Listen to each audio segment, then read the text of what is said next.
No, no, I'm looking to buy this right over here. This land right here, this parcel number 2365. This is what I want to buy right here. No, no, no, no. You can take it right from my account.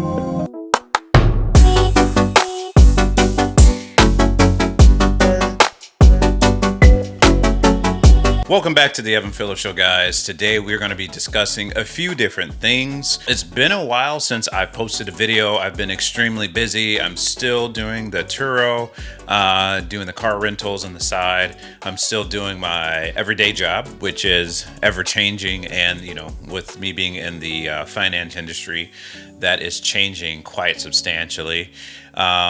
Also still dealing with, other properties and things that we manage currently. And lastly, as you first saw, getting into the metaverse. So it has been a pretty busy year for me so far. Believe it or not, guys, we are already almost halfway through 2022. Can you believe that?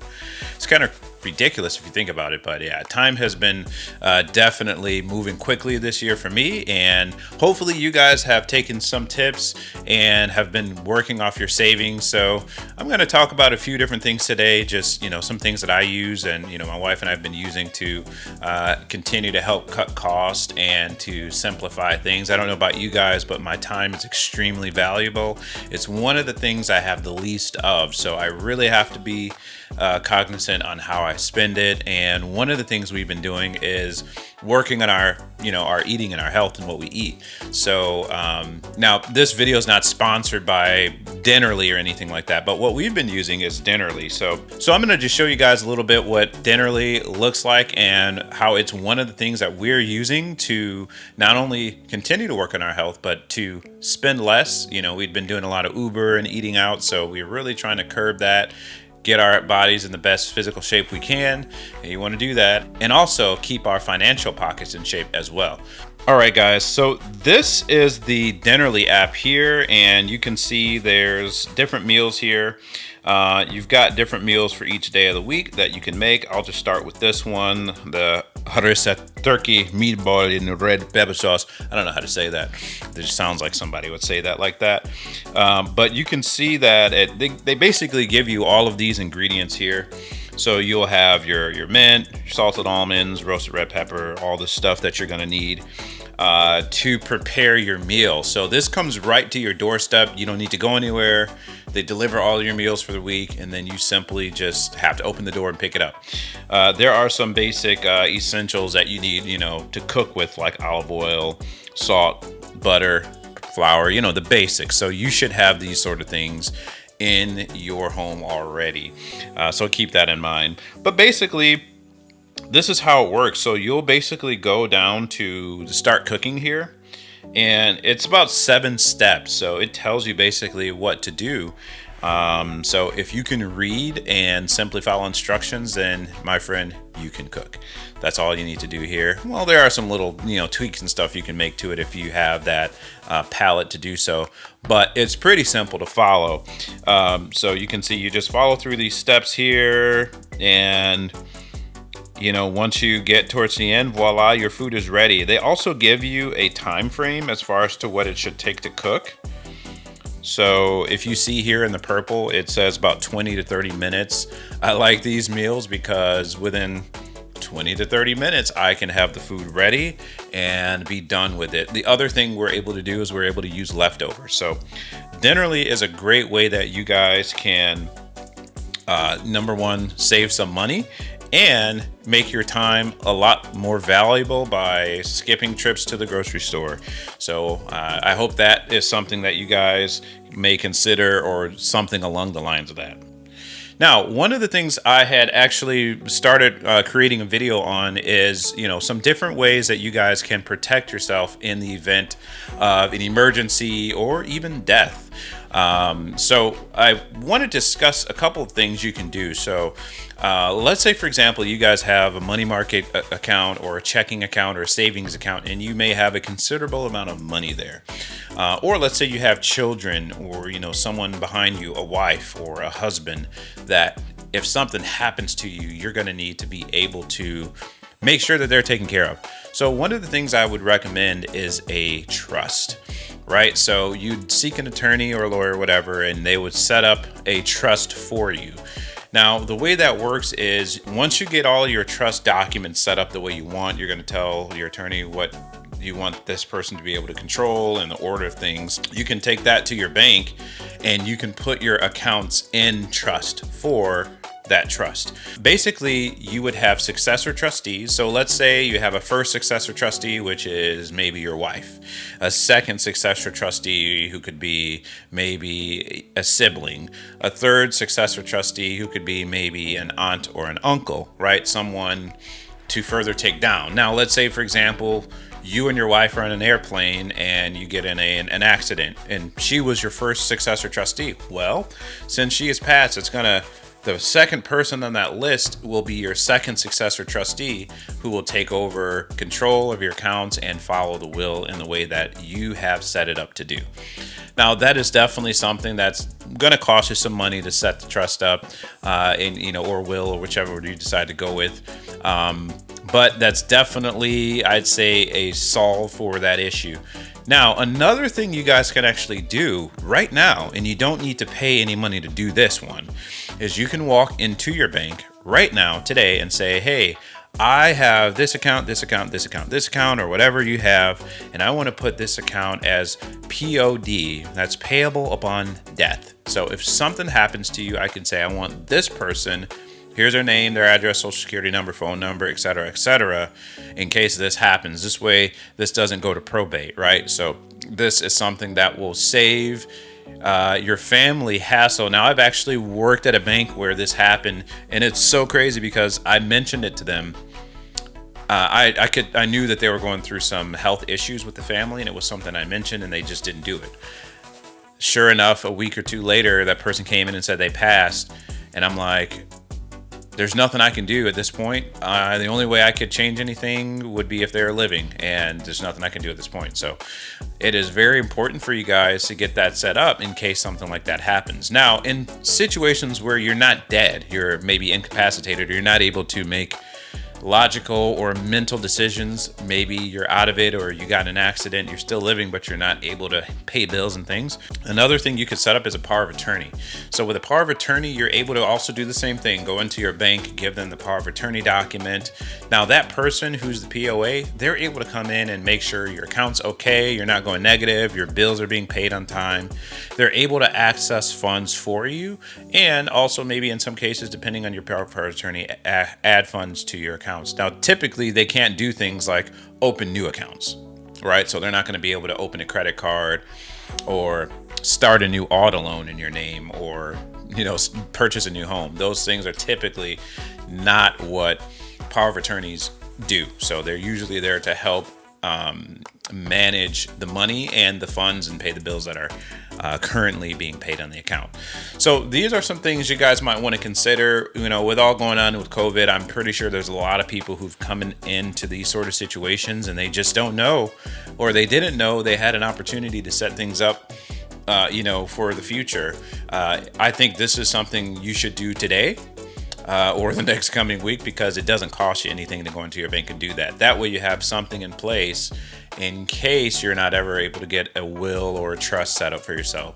So check that out, guys. If you guys have more questions about that sort of thing, I can get you guys some resources. But as always, leave those questions in the comment section below. Lastly, guys, we're going to talk about Meta. What in the world is this thing, right? Why are people putting these headsets on and acting as if they're in some other world? Well, I'll tell you, if you remember years ago when cell phones were a thing, flip phones were something that people would use. So everyone started using these, right? Smartphones. And, there are some people who were like, oh, those things are, I never need to use that. All you need to do is call. I don't need to do any of all that other stuff on the phone.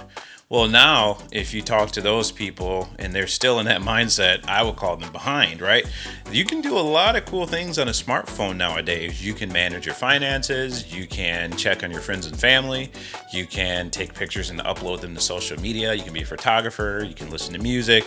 It's an all-in-one device, so it does a lot. And if you would take this away from people today, I think they would not really understand how they could live without it for a lot of people.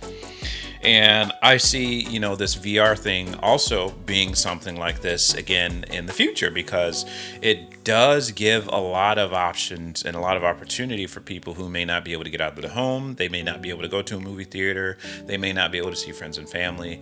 Plus, there's so many benefits for this.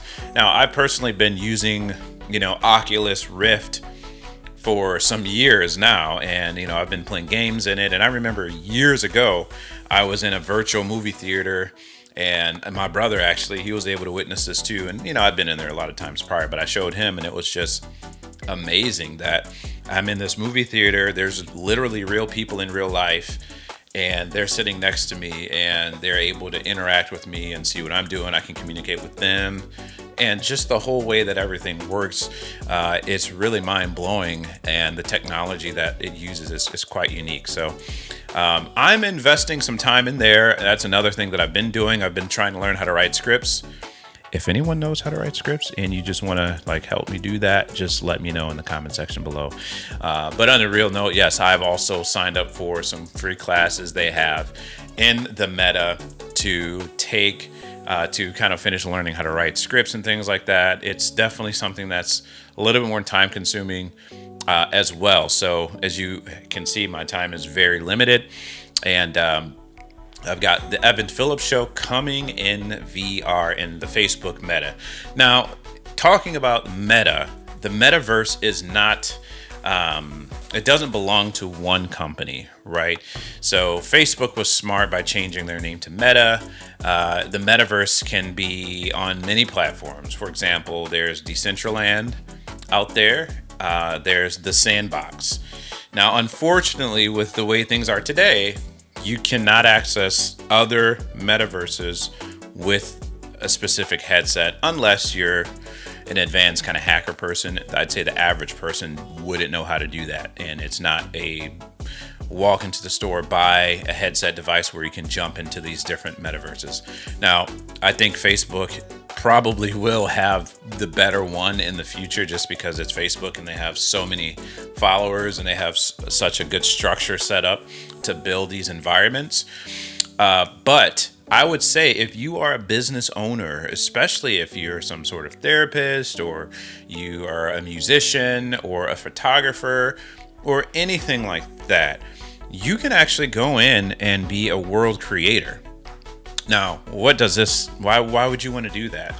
Right? That's a question that a lot of people would ask. All right. So let's say that you are maybe an artist, right? And you draw art. You can create a world of your own art, right? People all over the world are able to walk in virtually and see your work. It's basically another way of advertising, right? Hundreds of thousands of people can go and see your work. Now, let's say that you put a link or a barcode to maybe your social media or your website, or people just wanted to know more about it, or they could even purchase in-app with some sort of currency. This is a great opportunity for something like that. Let's say that you are a therapist and you have a really peaceful world you create in the metaverse. People can go in and they can get encouraged. You can literally be in there and talking to people. So you really have to try it out, I would say, in order to really understand it. It's just like I said in the beginning, cell phones, there's a huge group of people who just weren't initially willing to, spend that kind of money on a phone. They're like, oh, do I really need a phone? I already have a phone. But as you can see, a cell phone nowadays is not what a cell phone used to be back in the days. So I would definitely encourage you guys to check into this. Even if you're not necessarily going to be a world creator, look into it to see what sort of things are out there in some ways that may actually be able to benefit you. So that's something that I will continue to work on, and I will start to post some of that content once I get it up. Like I said, I'm still learning how to do some things in there, writing scripts, and overall just how to do a 3D design.